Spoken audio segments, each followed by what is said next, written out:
Carried away. Oh, he's got carried away. It's up in there and it's সেটা আমরা আসলে ব্যক্তির জায়গা থেকে নয় যে ইয়েস, দারুণ সুখবর। প্রিয় দর্শক, নতুন ক্রীড়ামন্ত্রী আসিফ মাহমুদের চাওয়াতে দীর্ঘ 5 বছর পর দলে ফিরলেন ইমরুল কায়েস। অবশেষে পাকিস্তানের বিপক্ষে খেলতে আজ বিমান ধরলেন ইমরুল কায়েস। প্রিয় দর্শক, দুর্নীতিবাজ বিসিবির অবহেলার কারণে ভালো পারফরমেন্স করা সত্ত্বেও দল থেকে বাদ পড়তে হয়েছিল ইমরুল কায়েসকে। সর্বশেষ লাল সবুজের জার্সিতে জাতীয় দলে খেলেছিলেন 2019 সালে।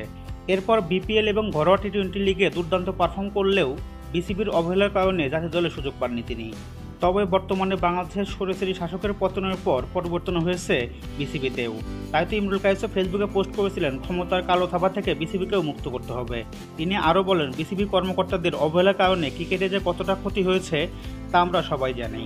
শুধুমাত্র তাদের পছন্দের তালিকায় না থাকার জন্য কত ক্রিকেটারের ক্যারিয়ার যে ধ্বংস করেছে সেটা তারা নিজেরাও জানে না। তবে বিসিবির পরিবর্তনের সাথে সাথেই কপাল খুলে গেল ইমরুল কায়েসের।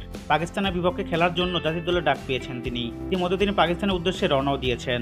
নতুন ক্রীড়ামন্ত্রী আসিফ মাহমুদের উদ্যোগে আবারও জাতীয় দলে ফিরলেন তিনি। প্রিয় দর্শক, ইমরুল কায়েসের জাতীয় দলে ফেরাতে আপনি কতটা খুশি হয়েছেন তা অবশ্যই কমেন্ট করে জানিয়ে দিবেন আমাদের ভিডিওর কমেন্ট বক্সে।